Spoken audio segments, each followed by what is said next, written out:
Thanks for watching. Don't forget to like, comment, share and subscribe to Mufti Tariq Masood, famous scholar. تو اب تو یہ نہیں ہے کہ ایوائڈ کرنا ہے, اب یہ مقابلہ کرنا ہے. ایوائڈ کرنے کا دور چلا گیا, اب مقابلے کا دور ہے کہ ایک تو میدان میں اتر چکا ہے, آپ کو یہ میدان میں نہیں آؤں گا اس میدان میں, تو بھائی وہ تو اگلا تو آ چکا ہے نا.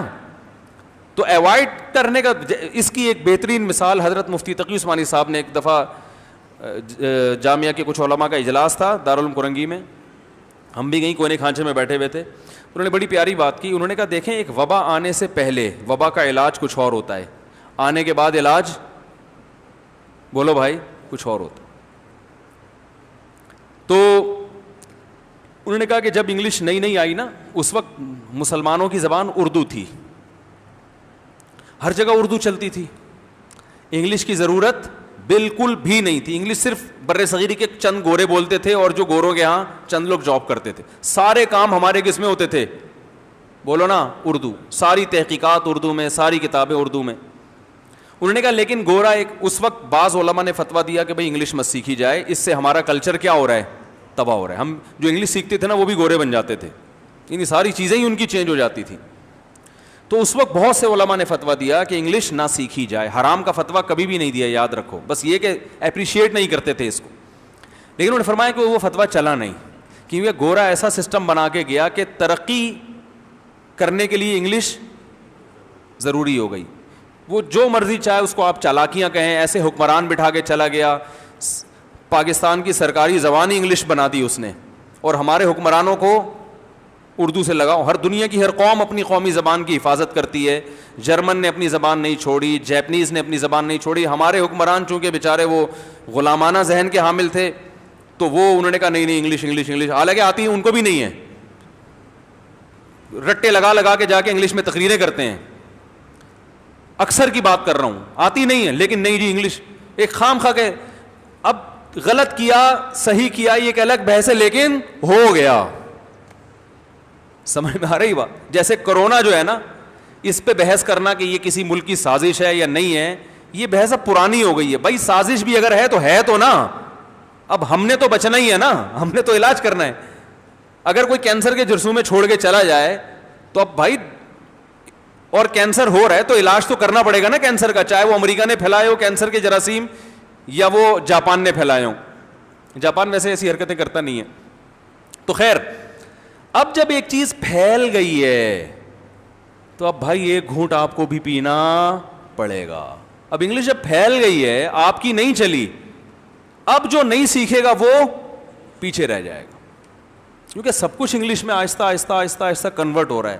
اب ہم لوگوں کو یہ نہیں کہتے انگلش میں سیکھو, ہم کہتے ہیں ضرور سیکھو, بلکہ میں زیادہ ترغیب دیتا ہوں, لیکن اللہ کا واسطہ اردو کی بھی حفاظت کرو. اب ہم اس پہ آ گئے ہیں, ایک اسٹیپ نیچے آ گئے ہیں. سمجھ رہے ہیں نا کہ یار انگلش ضرور, میں تو نہ صرف جائز کہتا ہوں بلکہ ضروری کہتا ہوں. بہت سے ہمارے دیندار اگر انگلش سیکھ لینا تو آدھے مسائل اسی سے حل ہو جائیں, کیونکہ انٹرنیٹ پر جو زیادہ ریسرچ ہے وہ انگلش میں ہے. اردو میں بیوقوف بنانا بہت آسان ہے. جو اصل تحقیق کے ماخذ ہیں وہ کس میں, انگلش یا عربی میں ہے. عربی تو آتی نہیں ہے لوگوں کو, تو بھائی انگلش سیکھ لو, اب ہر جگہ انگلش چل رہی ہے. تو آپ جب سیکھیں گے تو کم از کم لوگوں کے لیے آپ کو الو بنانا کم از کم مشکل ہو جائے گا. سمجھ میں نہیں آ رہی میرا خیال بات؟ اور آپ کے لیے لوگوں کو الو بنانا بھی آسان ہو جائے گا, یہ بھی سمجھ لیں.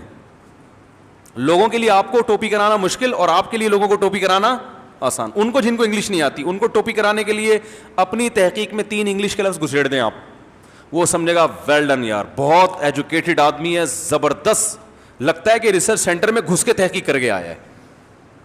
2-4 انگلش کے الفاظ آپ ٹھش فش لگا دیں نا ساتھ میں تحقیق میں, تو پبلک ویسے ہی کیا ہو جاتی ہے چاہے وہ غلط ہی ہو, کوئی تحقیق نہیں ہو. خربوزے کو آپ انگلش میں کیا کہتے ہیں پتہ ہے؟ واٹر بیلون نا, میلن. تو وہ ہمارے استاذ تھے, ان کے پاس ایک شخص آیا وراثت کا مسئلہ پوچھنے کے لیے. کہنے لگا, وہ مفتی صاحب سے بات کر رہے تھے وراثت کو, کہنے لگے ڈنکی کار کا کیا ہوگا, ڈنکی کار کس کو ملے گی؟ ہمارے استاذ نے کہا کہ بڑی مہنگی چیز ہوگی, ڈنکی کار کوئی جاپان نے نئی گاڑی نکالی ہوگی. تو وہ کہنے لگے یہ اس کو یوں تو پھر انہوں نے پوچھا یار یہ کون سی کار؟ انہوں نے کہا گدھا گاڑی. انہوں نے کہا اللہ کے بندو بولو نا گدھا گاڑی. لیکن گدھا گاڑی بولتے ہوئے ان کو کیا آ رہی ہے؟ شرم. کیسا نا مفتی صاحب مسئلہ ہی نہ بتائیں, غریب اٹھ کے آ گئے مسئلہ پوچھنے کے لیے, چلو یہاں سے جاؤ. تو کیا کہہ رہے ہیں جی؟ ڈنکی کار, تاکہ ہم کیا لگیں دیکھنے میں؟ پڑھے لکھے لوگ لگیں. تو اب کسی کو بیوقوف بنانے کے لیے بھی انگلش سیکھنا ضروری ہے. خیر یہ تو میں مذاق کر رہا ہوں. تو وبا آنے سے پہلے اس وقت احکام کچھ اور تھے. اب تو بھائی آپ نے اگر نہیں سیکھی تو آپ دنیا سے پیچھے رہ جاؤ گے, بہت پیچھے رہ جاؤ گے, آپ کسی بھی کام کے نہیں رہو گے آپ. ڈاکٹر ذاکر نائک کی ایک ترقی کی بہت بڑی وجہ یہ ہے کہ ان کی اسپیچز ایک بین الاقوامی زبان میں ڈیلیور ہوتی ہیں, ساری دنیا سنتی ہے. ہمیں صرف اردو اسپیکنگ جانتے ہیں. میں ملیشیا گیا تو وہاں جو مسلمان تھے وہ تو بڑے ملنے کے لیے, ملیشین نہیں آئے مجھ سے ملنے کے لیے, ان کو پتہ ہی نہیں تھا یہ مولانا صاحب ہیں کون, کوئی ملیشیا کا آدمی. اور مفتی مینگ بہت اچھا کام کر رہے ہیں, وہ جاتے ہیں تو ملائی بھی ان سے ملنے کے لیے آتے ہیں, اور ہر قوم کا آدمی ملتا ہے کیونکہ بین الاقوامی زبان ہے نا. تو انہوں نے ایسی زبان کا انتخاب کیا جو پوری دنیا میں, بولو بھائی, سنی جاتی ہے. تو ہمارے مدارس اب بھی نہیں آ رہے اس طرف, افسوس اس پر ہے. کچھ مدرسوں میں انگلش سکھانا شروع کیے مگر ثانوی درجے میں. میں اہل مدارس سے کہتا ہوں کہ بھائی جیسے بچے کو پہلی جماعت سے مدرسوں میں عربی سکھائی جاتی ہے نا, اس طرح سے انگلش سکھائی جائے گی تو فائدہ ہوگا. میں اب اگر میں اس وقت جا کے انگلش سیکھنے کی کوشش کروں, ٹھیک ہے میں نے بہت حد تک سیکھی بھی ہے, لیکن وہ بات تو نہیں ہوگی نا جو آپ اپنی نیچرل زبان میں جب ایک بات کرتے ہیں, جو اپنی مادری زبان میں, وہ تھوڑی اب بات آ سکتی ہے. ہر چیز کی ایک ٹائم ہوتا ہے نا, ایک عمر ہوتی ہے ہر چیز کی. اور میں جو پنجاب کے طلباء ہیں, جو ہمارے پشتو بولنے والے طلباء ہیں, ان سے میں کہتا ہوں یار تم نے اگر پاکستان میں کام کرنا ہے تو اردو سیکھنی پڑے گی. نہیں یاری بات. اب وہ پشتو میں تقریریں کر رہے ہیں, وہ پنجابی میں تقریریں کر رہے ہیں, کوئی سرائکی میں کر رہے ہیں. میں کہہ رہا ہوں یار تم نے اگر کرنی ہے تو اردو میں کرو نا, کیونکہ اردو بولو گے تو پشتو بولنے والے بھی سمجھیں گے, پنجابی بولنے والے بھی سمجھیں گے, سرائکی بولنے والے بھی سمجھیں گے. تو ہمیشہ تبلیغ کے لیے بڑی سے بڑی زبان کا انتخاب کرنا چاہیے. اگر میں پشتو میں بیان کر رہا ہوتا تو یہاں اتنے لوگ بیٹھے ہوتے, صرف وہ بیٹھے ہوتے جن کو پشتو آتی ہے. ایسا ہی ہے نا. اب اردو میں بیان ہو رہا ہے تو پورا کے پی کے سن رہا ہے, بلوچستان میں ہر آدمی سن رہا ہے, انڈیا تو پورا ہی سن رہا ہے, ٹھیک ہے نا, ہر جگہ لوگ سن رہے ہیں. تو آپ کی زبان جتنی بڑی ہوگی, اردو یاد رکھو چھوٹی, میں جو انگلش کے اتنے فضائل بیان کر رہا ہوں اس کا مطلب اردو کی ویلیو کم کرنا نہیں ہے. اردو پر تو ہم ایک خاندانی بیان ابھی باقی ہے, ایک تو کیا ہے. اردو بہت بڑی زبان ہے, بہت بڑی. ہندی بھی اردو ہی ہے اصل میں, تو ہندی الگ زبان نہیں ہے. اردو کی جو کوالٹیز ہیں, اس لیے میں کبھی بھی یہ نہیں کہتا کہ انگلش سیکھو تو اردو کو بھول جاؤ, نا نا نا نا نا. میں تو جو وہاں امریکہ میں رہتے ہیں نا لوگ, ان سے کہتا ہوں بھائی اپنے بچوں کو اردو لازمی سکھائیں. اور آپ کو پتا ہے ڈاکٹر ذاکر نائک کے یہاں انسٹیٹیوٹ میں اردو بھی سکھائی جاتی ہے. حالانکہ وہ تو انگلش بولتے ہیں نا, انگلش بڑی زبان ہے, لیکن ان کو اردو کی ویلیو کا اندازہ ہے. میری جب ان سے ملاقات ہوئی تھی, انہوں نے بتایا کہ اردو میں عربی کے بعد جتنا لٹریچر اردو میں ہے نا مذہبی, اتنا کسی اور زبان میں نہیں ہے. تو ان کے ہاں بھی اردو سکھائی جاتی ہے, کیونکہ بر صغیر میں انڈیا, پاکستان, بنگلہ دیش, برما, یہ بہت بڑی آبادی ہے. یہاں اب بھی میجورٹی انگلش نہیں جانتی. ان میں کام کرنے کے لیے آپ کو اردو سیکھنا پڑے گی. تو میں جو پشتو بولنے والے ہیں یا بلوچی بولنے والے ہیں, ان سے طلبہ سے میں کہتا ہوں یار اردو سیکھو. میں درس قرآن کی ٹریننگ بھی دیتا ہوں نا طلبہ کو, ان کی اردو صحیح کرواتا ہوں. بولتا ہوں بھائی تم نے اگر پاکستان, اتنی بڑی دنیا میں, بنگلہ اور یہ ساری دنیا میں پھیلے ہوئے لوگ ہیں, انڈین تو پوری دنیا میں ہیں, پاکستانی پوری دنیا میں ہے, بنگلہ دیشی پوری دنیا میں ہے. تو میں ان سے کہتا ہوں اگر بہت بڑے پیمانے پر کام کرنا ہے تو آپ کو اردو, بولو بھائی, سیکھنی پڑے گی. تو ہمارے پٹھان شاگرد ہیں, وہ بے تکلفی میں کہتا ہوں بھائی اخپل طریقے سے تبلیغ نہیں کرنی ہے, جیسے ہم کہہ رہے ہیں اس طرح کرو. پتہ ہے آپ کو کے پی کے میں اتنے بڑے بڑے علامے ہیں, اتنے بڑے بڑے علامے, لیکن دنیا انہیں نہیں جانتی کیونکہ وہ پشتوں میں تقریریں کرتے ہیں. ہمارے ایک استاذ ہیں جامعۃ الرشید کے, ان کے سسر صاحب پٹھان عالم ہیں, اردو نہیں آتی ان کو. اتنے بڑے عالم کہ جب صحیح بخاری کا جب طالب علم تھے نا, پرچہ دیا انہوں نے, تو عربی میں پورے سارے جوابات لکھے. یہ کمال نہیں ہے, عربی میں تو لوگ لکھ سکتے ہیں, جوابات عربی میں اور شاعری میں. جتنے سوال ان سے پوچھے گئے صحیح بخاری کے پرچے میں ہر سوال کا جواب شعر بھی اردو نہیں، بولو بھائی عربی. سمجھ میں آ رہی ہے بات؟ ایسے ایسے اساتذہ ہیں، ہزاروں حدیثوں کے حافظ ہیں، لیکن دنیا انہیں نہیں جانتی کیونکہ ان کے حلقے میں 4 آدمی بیٹھے ہوئے ہوتے ہیں. 2 وجہ سے. ایک تو میڈیا کا استعمال نہیں کرتے، ویڈیو کو حرام کہتے ہیں. جب ویڈیو کو حرام کہیں گے دنیا کو کیا پتہ چلے گا آپ کون ہیں، کہاں ہیں، کیا ہے. وہ تو محلے کے گاؤں کے 6 آدمی جو آپ کو جانتے ہیں بس وہی بیٹھیں گے. دوسرا، زبان اردو استعمال نہیں کر رہے، جس سے ان کا حلقہ کیا ہو گیا، محدود. تو میں ان سے کہتا ہوں یار اتنے بڑے بڑے علامے KPK میں ہیں، یہ بیچارے اپنی صلاحیتوں کو چند لوگوں تک محدود کر کے دنیا سے چلے جائیں گے. ان کی صلاحیت سے 4 آدمیوں نے فائدہ اٹھایا. تو یہ مسئلہ ہو رہا ہے آج کل. خیر بات کہاں سے، یہ اس پہ تلوار پہ بات شروع ہوئی تھی. تو یہ میں یہ عرض کر رہا تھا کہ یہ جن صاحب نے یہ تلوار مجھے گفٹ دی ہے، پہلے تو خوشبوئیں آیا کرتی تھیں، ٹھیک ہے نا، ہم تنگ آ گئے تھے بورے بھر بھر کے خوشبوؤں کے. تو اب یہ آنا شروع ہو گیا ہے. یہ میڈیا کے، بولو بھائی، اثرات ہیں. اس سے پتہ چلتا ہے کیا داغا دے، صحیح ہے نا. یہ لاہور سے آئے تھے وہ صاحب، انہوں نے گفٹ کیا.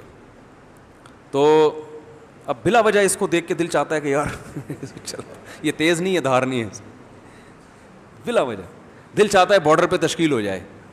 یہ ایک جذبہ ہے. یعنی جب ایسی چیزیں آدمی کے ہاتھ میں آتی ہیں تو دل چاہتا ہے نا یار بارڈر پہ بھیجو. خود بخود ایک جذبہ پیدا ہوتا ہے. دل چاہ رہا ہے کوئی بارڈر پہ بھیجے ہمیں یار، کو تھوڑا سا ابے نندن جیسا کوئی آدمی ہو جس سے سلام دعا ہو جائے. باتیں کرنے میں کوئی گورنمنٹ کی طرف سے پابندی تھوڑی ہے، ٹھیک ہے نا. تو یہ ویسے ہی جذبہ پیدا ہو جاتا ہے. تو یہ ہے میڈیا کے. حالانکہ میں نے تو نہیں کہا تھا بھائی مجھے تلوار چاہیے، اور اب مجھے یہ لگ رہا ہے کہ اب اگلی دفعہ کوئی ہردیا گھوڑا لے کر آئے گا. اب کیا آئے گا؟ گھوڑا. اب سوچ رہے ہیں گھوڑا باندھیں گے کہاں پہ ہم. اور جنہوں نے یہ ڈرامہ دیکھا ہے نا ان کو ویسے ہی گھڑ سواری کا شوق پیدا ہو گیا ہے. تو طیب اردگان کا ایک بہت بڑا ویژن، بہت دور تک سوچ رہا ہے وہ. اس نے بولا بھائی یہ ڈراموں سے، فلموں سے انقلاب آیا ہے، اور لیکن ہمارے یہاں ہوتا پتہ ہے کیا ہے، جب کوئی اس طرح کی تحریکوں کے مقابلے میں اسی طرز پہ محنت کرتا ہے تو محنت معیاری نہیں ہوتی. جیسے مکہ کولا اور زمزم کولا آئے تھے نا، پیپسی کے خلاف بائیکاٹ ہوا تھا. وہ جیسے ہمارے اکثر اسلامی اسکولوں کا حال ہے، وہ کہتے ہیں ہم بیکن ہاؤس اور سٹی اسکول کے مقابلے میں اسی معیار کا اسکول بنائیں گے، ماحول اسلامی ہوگا. وہ ماحول تو تھوڑا بہت اسلامی ہوتا ہے لیکن تعلیم معیاری نہیں ہوتی، تو پھر اور زیادہ بدنامی ہوتی ہے. طیب اردگان نے خاندانی کام یہ کیا کہ بھائی بناؤں گا بھی ڈرامہ اور معیار پہ سمجھوتا نہیں کروں گا. تو اس لیے وہ ہٹ ہو گیا. دنیا دیکھ رہی ہے، ہم ہی نہیں دیکھ رہے. اور میں پھر بھی جو ڈرامے نہیں دیکھتے ان کو میں واقعی ترغیب نہیں دیتا. میں ان سے کہتا ہوں یار کتاب پڑھو، تاریخ پڑھو، اردغل کی ہسٹری پڑھو کتاب کے ذریعے، وہ زیادہ فائدہ مند ہے. کتاب سے کا ذوق پیدا ہوگا. تو یہ اچھی بات ہے. کسی ہیروئن کی سے آپ یہی کہیں کہ یار زمزم پیو تو اچھی بات ہے، لیکن عملی طور پر ایسا ہوتا نہیں ہے نا. جو دنیا، کچھ لوگ تو کتاب پڑھ لیں گے، زیادہ تر نہیں پڑھیں گے. تو ان کو یہ کہا جائے گا یار چلو some thing is better than nothing. تو اس لیے اتنے فتوے نہ لگائیں میرے اوپر. ہر دوسرے دن کوئی واٹس ایپ پہ میرے خلاف ایک فتویٰ لکھ کے بھیجا ہوتا ہے یہ بالکل لبرل ہو گیا ہے، اور یہ بعض نے تو یہاں تک کا مشہور ہو گیا نا. تو اب یہ بس یہ مشہور ہونے کا یہ ہو گیا بالکل ہی ہے نا، ہر چیز میں آزاد ہو گیا ہے.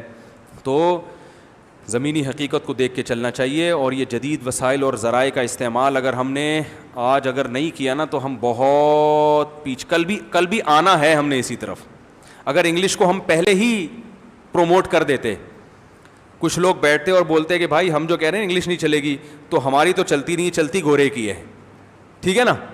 اور آج سے 50 سال کے بعد جو ماحول جس طرف جا رہا ہے وہ اسی طرف جائے گا کہ آج نہیں تو کل سیکھنی پڑے گی، تو آج ہی سیکھ لو.